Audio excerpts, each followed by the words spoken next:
Hello and welcome to Dinosaur Juice, and today I'm with a Citroën Saxo 1998 1.1 litre engine, and yeah, I want to talk about how you can get into classic car motoring for, well, I would say under 500, but it's probably under 200 quid, because you got cars like this, but they're difficult, really difficult, whereas this is ideal for your first classic. You can just work on it like you would a classic car. It's still got the quirks, the interesting features and stuff, but you can drive it every day and it's so cheap to run. Obviously, it's not as well remembered as the fast Citroën Saxos like the VTS and the VTR. And, well, this is the classics that's going to go. These 90s hatchbacks, even though they've got all these charms, I reckon in 10 years, you're not going to see one. So it's actually a really special car, even if you think it's just a Citroën Saxo. Just run through how you got the car. Well, it's been in the family for about 12 years or so now, and it's been passed around through many of my family members. But it's also been sitting for quite a few years as well in a garage, at least until I got it, because now it's my daily driver. It's my main car. Like, it's the only one I have, and honestly, I'm glad to have it. And how long have you been using it as a daily then? I've had it as a daily for pretty much a year now. So in the past year, have you had any issues with it? Yes, there has been a few issues in the year I've had it.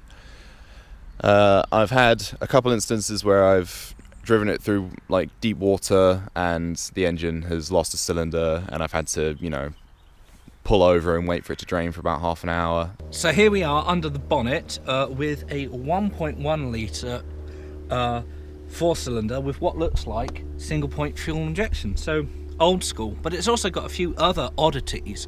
So yeah, you were saying that it has some stuff because it's an English car rather than a French one. Yeah, so because the French car was left-hand drive, they had extra room on this side of the engine for a air conditioning pump, but because they had to make it right-hand drive, they had to sacrifice that. We were saying also that the power steering is quite odd because it's a hydraulic steering rack and a hydraulic system, but the pump for the hydraulics is electric rather than being run off the engine, which is a bit odd. Mm-hmm. It's tucked down right down at the front of the car, but other than that, there's hardly anything at the front of the car. There's a radiator, but nothing else, because the steering rack is right back down here. Yeah. And it controls the top of the struts, the McPherson struts, which is quite an unusual, quirky feature. But it means you've got access to all of the engine components, which is why I think this would be an ideal first car to work on. Yeah. and to practice skills. Mm-hmm, definitely. We are now in the interior of the Saxo. Very 90s in a wall of plastic, but obviously to try and bring some interest in it, they've contoured everything. And you can also tell that it's a base model. It's got a lot of blank toss switches. Obviously, when new, that's a pain in the arse. Now it does leave options. Let's say you want to put silly lights on it or something. You've got room to add whatever buttons you are. I've seen a lot of people put fake stickers on them saying ejector seat and stuff. Old school 90s. And then this car's got a few quirks in it, and one of the main ones being this stereo from the era when people broke into cars just to steal the stereo. So it's got a security card, and do you mind pulling that out? Yeah, of course. So obviously, as you said, it's from an era where people would literally steal the radios from cars. This one's a bit broken, obviously, from the age, but if we take that up to you, bring that up to the camera. Yeah, and you can just take that with you, put it in your wallet while you're out shopping. Whilst you're out shopping, and then you get back into the car, and I'll let you do it because it's a bit broken. Yeah, it's a bit finicky. All right, there you go, and then it just fits into that there. Yeah. And then it works a treat. And the other thing that I know, having gone around a lot of Saxos, is there are probably like two of them left with an original stereo. Because always the thing with the Saxo was change out the stereo, put some stupid speakers in the back. Yeah. So it's quite nice to have the original equipment in it. It's all.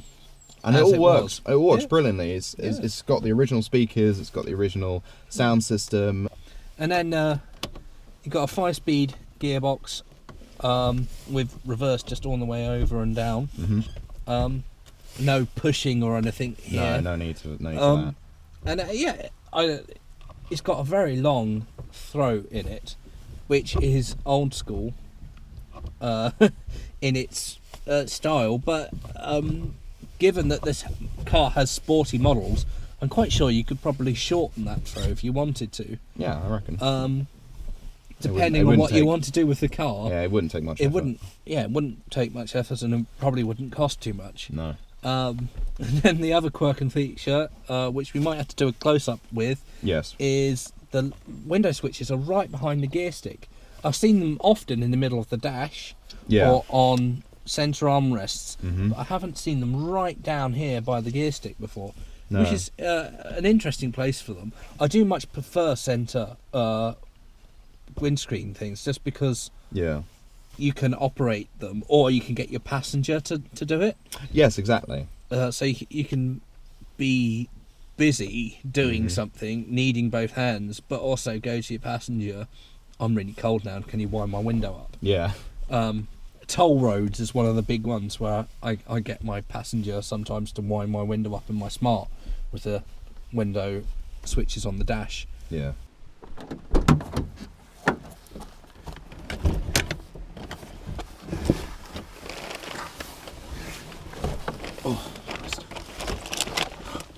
Almost shut my foot in the door there.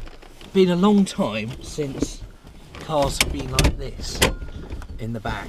Oh yeah.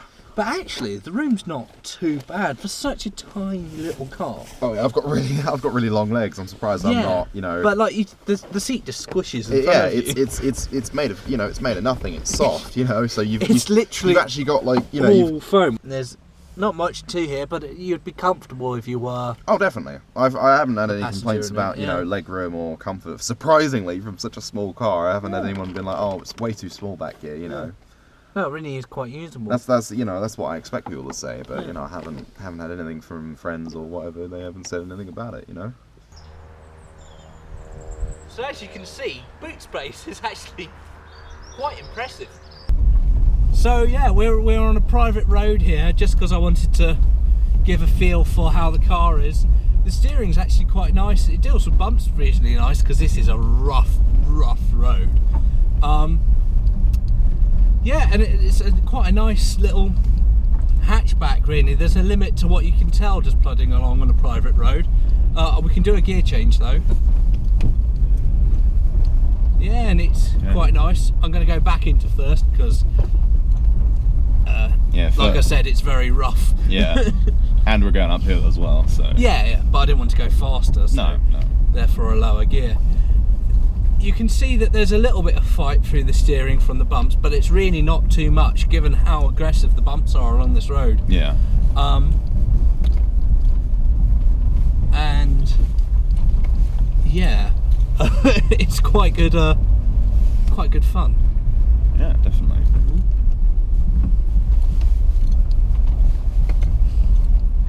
Feel like a proper little adventurer going along this road. It used to be very well surfaced. But I'm sure as with age, this winter has destroyed it. I want to compliment how good this car has been on such a rough terrain of not making any noise or anything. Like, there's a little bit, we've removed the rear carpet in the boot for some filming of a different vehicle. We've used this as a chase car, and it's still really quite quiet going along this country little lane. But yeah, now it's smoothed out a little bit. We'll do the gear changes again. Yeah. Second's quite nice. Third's nice. And I'm not wanting to destroy your car anymore, but I'm sure the rest of them. Oh yeah, no. Oh, yeah. Nice. It's really light, but it's affirmative you've got it into the gear. Yeah. So my conclusions of driving it on this little tiny private road is everything's quite well spaced. The steering's quite fast, but everything else, you've got a long travel on the clutch. I mean, if you can see my leg, it's travelling a long way. You've got quite a long spacing in the gears, but everything's quite light, but it affirms of what you're doing. You can feel the clutch as it bites, you can feel the synchro and then the gear as you're going into gear, and Yeah, everything's nice. Even the handbrake's really light, which is surprising. Yeah. I quite like it. I want to get one. Yeah. just to you use it as a daily, but one for me just to rag. just to rag on completely. Yeah. No, definitely. I'm not going to do that. I can't afford the cars I've got. So now we're out on the road. I think you were saying that the insurance is on a black box. Yes. But you don't find the insurance too bad. No, even like for a new driver like myself, it's still quite reasonable, I'd say. And then underneath this is a Peugeot, isn't it? It's related to. Yes, exactly, almost exactly. Yeah. I mean What Peugeot was it? 106. 106. Fair enough. Almost identical cars, basically. The exhaust. Yeah. Where I got it replaced, actually came from a 106. Oh, fair enough. Yeah, it's a 106 exhaust from the downpipe all the way to the back, box. Cool. Yeah. Cool.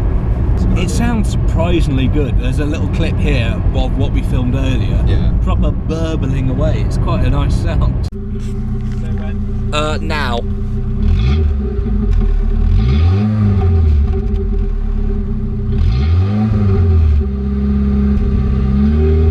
Cool. When you're ready.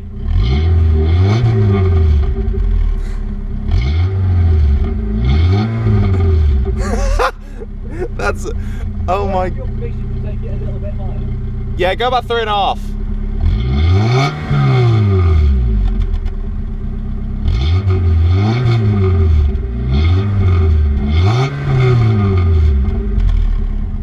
And if you got this as just a little project car, and you got a second car, which actually I think it might be a bit of a laugh to try and do that, because you could do some really stupid stuff with this. I would like straight pipe it, put something on the engine that fuels a bit heavier on the fuel, and just get some silly sound out of it. Yeah. Be a yob, because it's a Saxo. I think people still expect it from it. Yeah. And it's such a cheap car.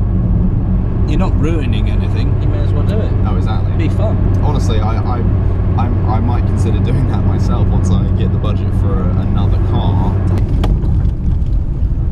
It does alright then, it does. Yeah, it does alright.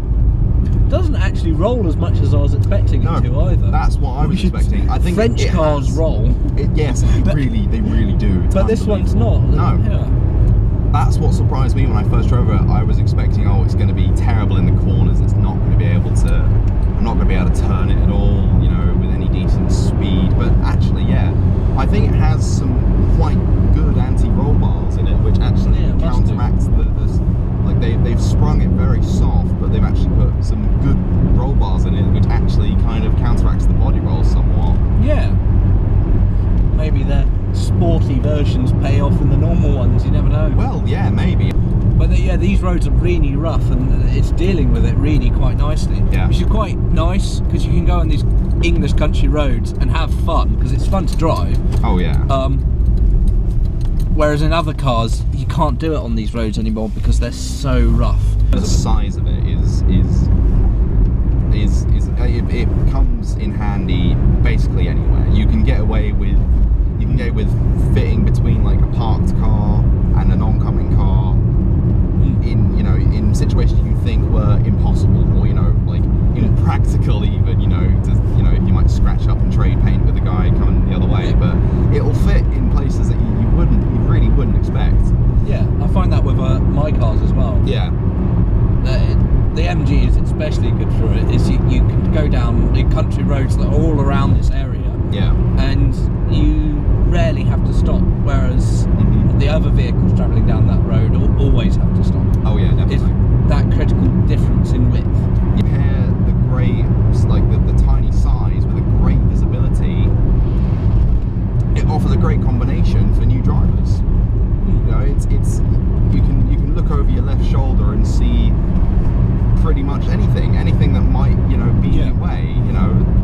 Do you often use this mirror, the passenger side mirror, or do you just look over? I just look straight over. I look straight over my shoulder. It's more. Yeah. It feels more natural just to look And if you're watching this and thinking that's a bit odd, back in the day, cars weren't even fitted with a mirror on the passenger side. Yeah. Because you could look over. It's only when pillars and things started to get a bit wider that a passenger side mirror was needed. So in my MG, I actually added a passenger side mirror, but I never use it. It really is quite a good way of driving, is to be able to just look straight over your shoulder, but you can only really do it in a car that's got good visibility. Yeah, definitely. I just realised the one thing that's causing the noise is this. Oh, that was That'll shut make it up it easier. quite a bit. That'll make it a bit easier. I think the other thing that is here is it is a fun, interesting, quirky car that is extremely affordable. Oh yeah, exactly. That you can, if you're interested in cars and stuff like that, you're never going to get a supercar or what you ideally want as your very first car. No. I had a Fiat Punto. You've got this. I've got this, yeah. And you can move on. I mean, I've got the MG, which is lovely. I want a TVR, but I can't get that yet, or a Lotus.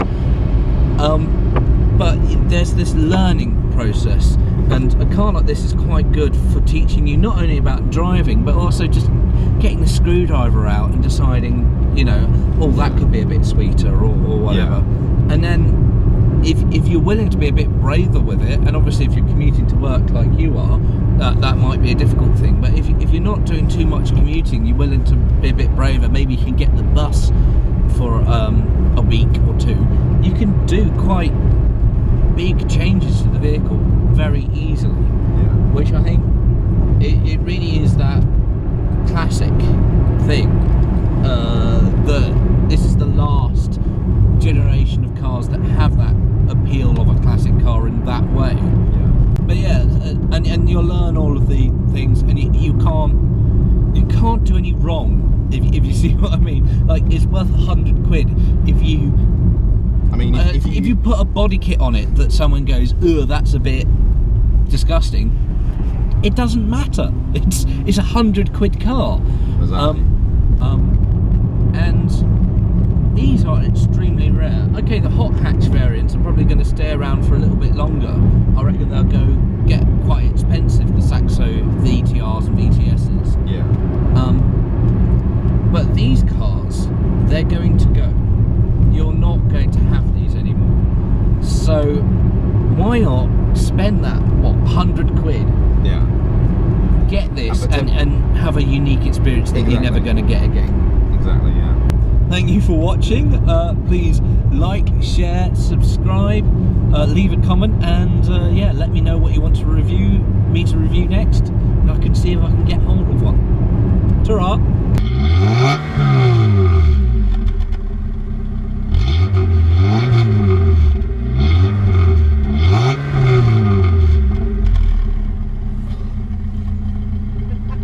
Bloody hell, I didn't even know that was possible.